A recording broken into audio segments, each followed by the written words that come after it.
Russia's economy is deeply mired in corruption and bureaucracy, significantly stifling its growth and deterring foreign investment. Under Putin's regime, these issues have only intensified, creating a hostile environment for both domestic and international businesses. Such heavy bureaucracy and rampant corruption made Russia an extremely unappealing market for foreign investors.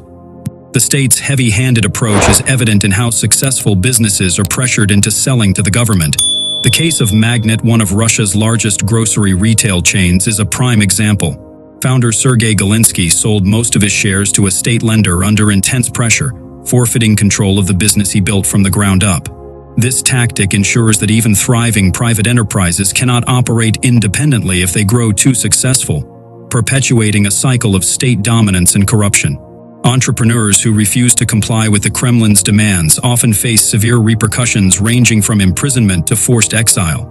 Many oligarchs who initially thrived under Putin's rule have found themselves stripped of their assets and power once they fell out of favor.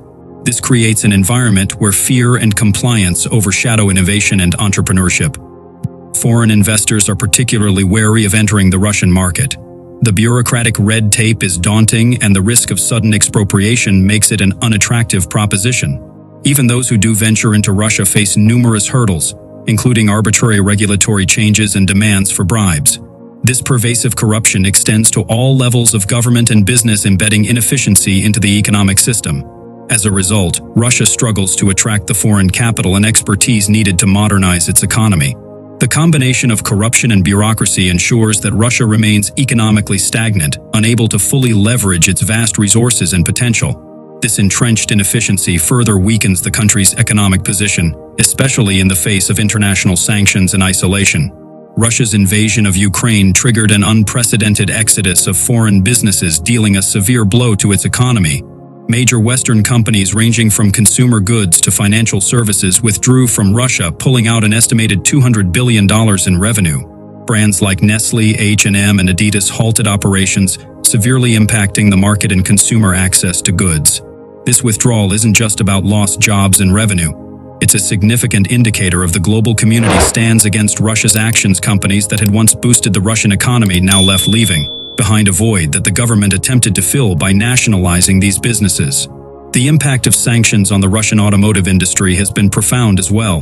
The sanctions imposed in response to Russia's invasion of Ukraine have disrupted supply chains, halted PR.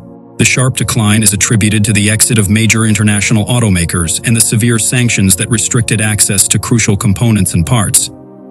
The broader impact on the industry has been devastating. The Russian automotive sector employs approximately 300,000 people directly, with an additional 3 million working in related industries. The sanctions have not only affected car production but also the entire supply chain, leading to widespread job losses and economic instability. The Moscow Times reported that the production of trucks and buses also saw significant declines, with a 40% reduction in truck production and a 6.5% drop in bus production in May 2022. Compared to the previous year, the sanctions have also led to a substantial increase in vehicle prices due to inflation and the rising costs of imported parts. The Trade and Industry Minister Denis Mentor have indicated that vehicle prices had increased by 30%, further straining the already fragile market.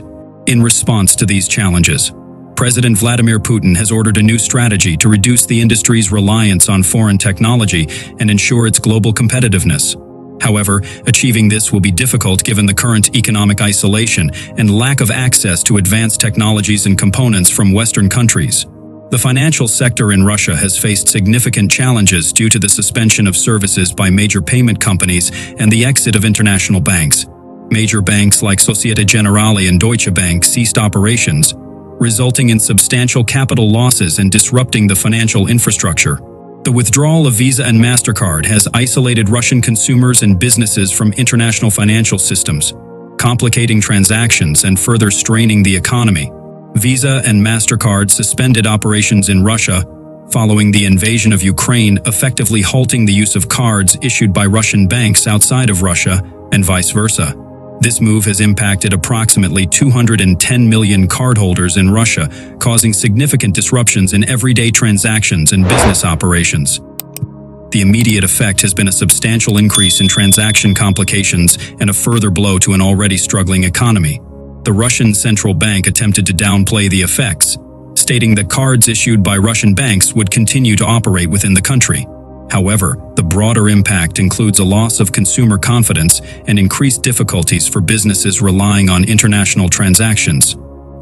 The economist Mohammed Haidar noted that this decision could cripple many businesses due to the extensive reliance on Visa and MasterCard networks for both domestic and international transactions. The departure of these businesses is more than just a temporary setback. It represents a long-term challenge for Russia's economic recovery. The lack of foreign expertise and investment stifles innovation and growth, leaving a significant void in the market, disrupting supply chains and consumer availability. This exodus of foreign businesses has had a profound impact on Russia's economy, contributing to job losses, reduced market activity, and long-term economic isolation. This development highlights the severe consequences of the Ukraine invasion and the broad-reaching effects of international sanctions. And with the termination of foreign businesses from Russia, severe employment and unemployment crisis is triggered to the abrupt departure of major Western companies like Nestlé. H&M and Adidas has led to the loss of hundreds of 1,000 seconds of jobs, pushing unemployment rates to over 9% after having reached record lows in early 2022. In response to the rising unemployment, the Russian government allocated 39 billion rubles, which is approximately $466 million, towards emergency benefits, temporary employment and public works projects. This move aims to mitigate the economic harm caused by massive job losses. However, the allocated funds are a mere stopgap and are expected to be exhausted within months given the scale of the crisis. The short-term relief provided by this fund pales in comparison to the long-term challenges of restoring employment levels and economic stability. The loss of foreign business operations affects current employment and stifles future job creation and economic growth too. With the private sector reeling from these setbacks, the government's ability to provide meaningful and sustainable employment opportunities remains severely constrained. This employment crisis highlights the broader economic instability and highlights the long-term impact of the sanctions and business exodus on Russia's workforce and overall economic health. In the wake of the Ukraine invasion and ensuing sanctions, Russia has resorted to nationalizing businesses abandoned by departing foreign companies. This strategy aims to mitigate the immediate economic impact and preserve jobs. For example, McDonald's outlets in Russia have been rebranded as Uncle Vanya's with a logo strikingly similar to the original. But this move raised concerns about the quality and viability of these state-run replacements. However, nationalization comes with significant drawbacks. The expertise and innovation brought by foreign companies are irreplaceable, and the quality of these newly nationalized entities often falls short. Simply replacing who runs an abandoned restaurant isn't going to lead to the same popular demand for what is now essentially a completely different product.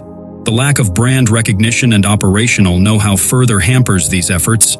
Moreover, Russia's decision to disregard intellectual property rights for businesses deemed hostile to the state adds another layer of complexity.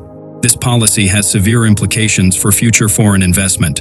This might seem like a good idea, but the greatest concern might be a foreign business or investors' reluctance to one day re-enter Russia. The fear of expropriation and lack of legal protections make Russia an unattractive destination for global businesses. This economic isolation is a double-edged sword.